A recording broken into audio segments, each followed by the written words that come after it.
first like-nya gitu, berlomba-lomba untuk like-nya. Dan ketika iblis sedang mengupload video di channel YouTube-nya, banyak tuh yang berlomba-lomba untuk menjadi first like-nya juga gitu. Aku dong. Namun tiba-tiba Jadi aku iblis gitu.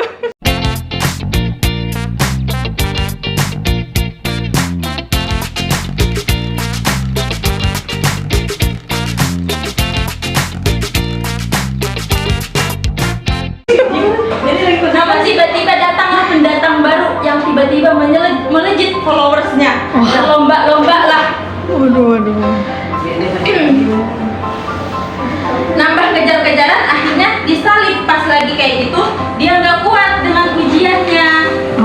Ujian besar, ujian ekstensi, ujian popularitas, ujian siapa yang lebih dihargai gitu. Ujian-ujian kayak gitu sama kayak kita kadang-kadang nih ngerasa udah banyak jasa di sebuah organisasi, dalam komunitas, dalam lingkungan masjid, organisasi,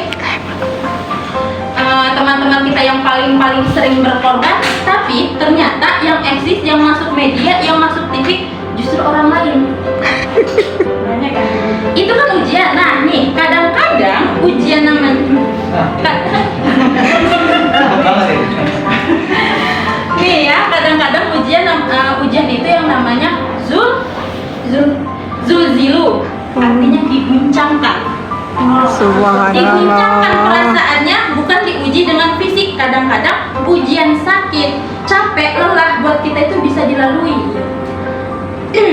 Dalam sebuah organisasi, kita lagi bikin kegiatan sosial, bakti sosial nih, dengan OSIS-nya, dengan ROIS-nya, dengan BEM-nya, dengan LDK-nya. Kita bikin acara baksos dan effortnya tuh lumayan. Yang kadang kita begadang untuk meeting, untuk survei lapangan, kita kerja, malah tidur sehari cuman kayak sejam setengah jaman lah gitu. Fisik kita lelah, fisik kita capek, kadang sampai sakit, sampai dirawat di rumah sakit, kayak sakit gara-gara kena tipes lah misalnya.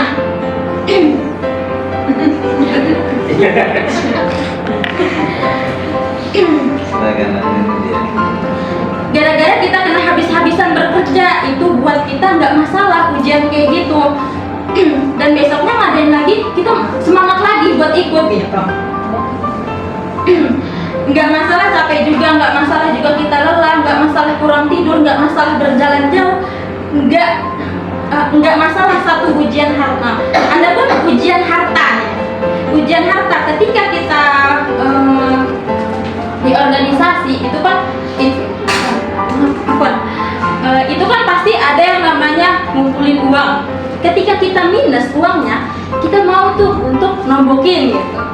Kita itu buat nambahin, buat menutupi kekurangan itu. Nggak apa-apa, kita ikhlas, kita berkorban dengan harta kita. Butuh apa aja, saya yang bayarin.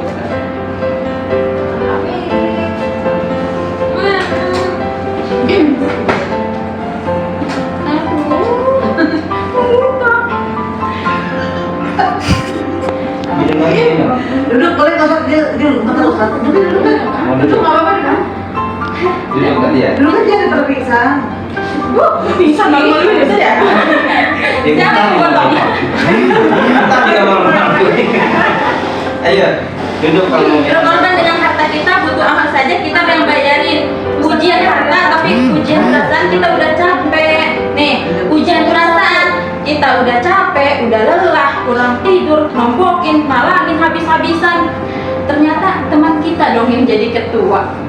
Ternyata teman kita dong yang dipanggil ketika kayak contoh Teh Hitam Putih ke podcastnya jadi komposer kayak gitu. Teman kita yang dipandang, padahal kita yang banyak habis-habisan gitu. Itu yang namanya ujian perasaan.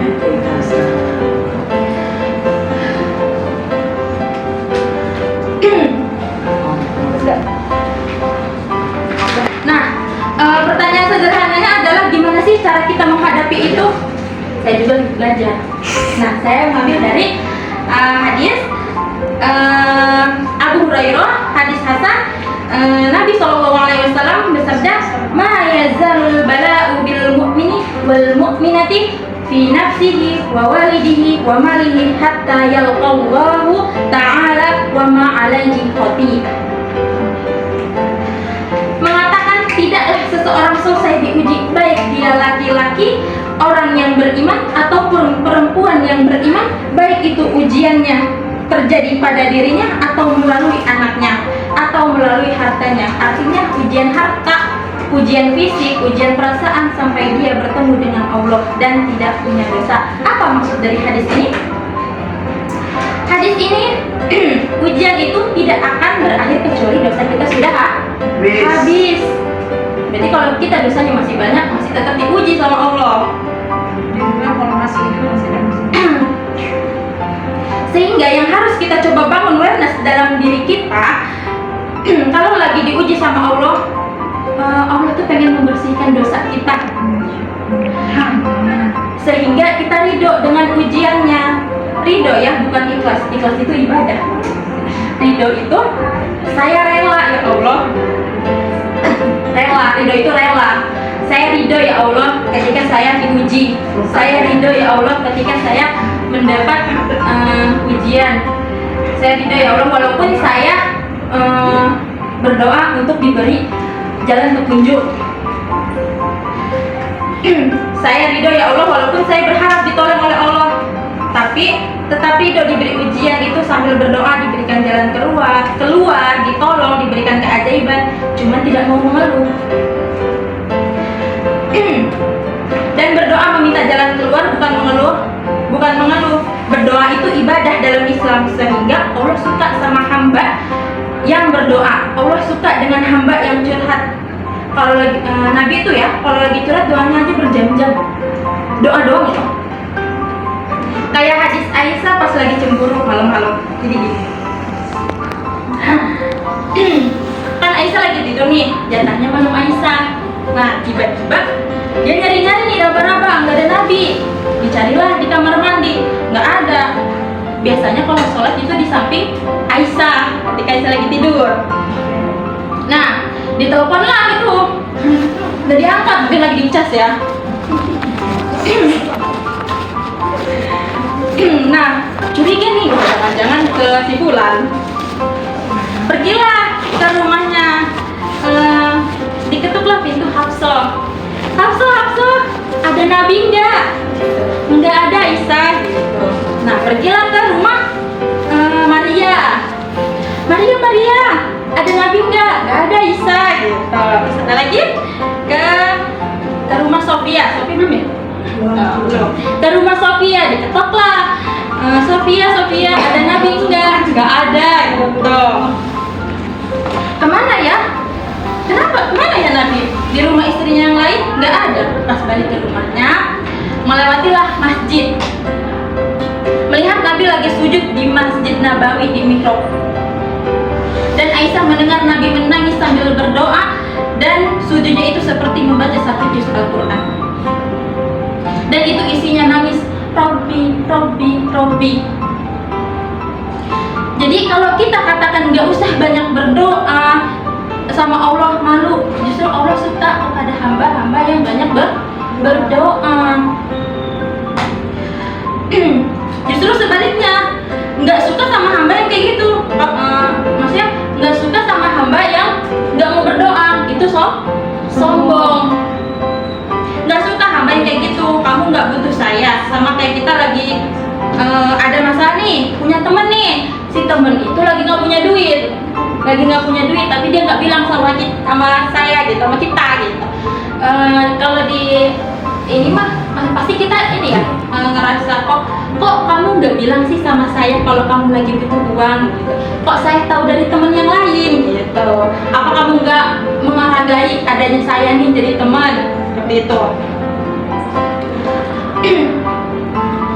Apalagi kamu punya masalah kok nggak ngomong sama saya, wahai hambaku. Jadi Allah seperti itu. Apalagi kamu punya masalah nggak ngomong sama saya, wahai hambaku. Bukan berarti Allah nggak tahu ya. Allah tuh tahu, cuman Allah berhak, bukan ingin tapi berhak. Ingat, bukan ingin tapi berhak untuk dilibatkan. Allah berhak untuk dicurhatin. Allah berhak untuk dijadikan tempat kita untuk habis-habisan melampiaskan masalah kita kepada Allah dalam bentuk curhatan dan doa, sehingga kita berdoa, ya Rabbi, Allah langsung bilang ini qarib. Mendekatlah Allah kepada kita. Jadi teman-teman yang dirahmati oleh Allah, kalau kita punya masalah, kita coba bangun awareness. Allah lagi pengen nih membersihkan dosa-dosa saya nih. Terus kita berdoa, ya Allah bantulah saya, ya Allah tolonglah saya, berbanyaklah istighfar. Jadi ketika kita banyak masalah, janganlah sering-sering curhat di sosmed, ya, karena orang-orang itu tidak membantu. Terkadang orang-orang itu cuma kepo, apalagi orang-orang yang nggak suka sama kita, ya, cuma ngetawain. Ya. Jadi berdoalah sama Allah, minta perlindungan sama Allah. Baik, berhubung waktunya juga sudah habis. Kita tutup. Burung irian, burung cendrawasih. Cukup sekian dan terima kasih. Masya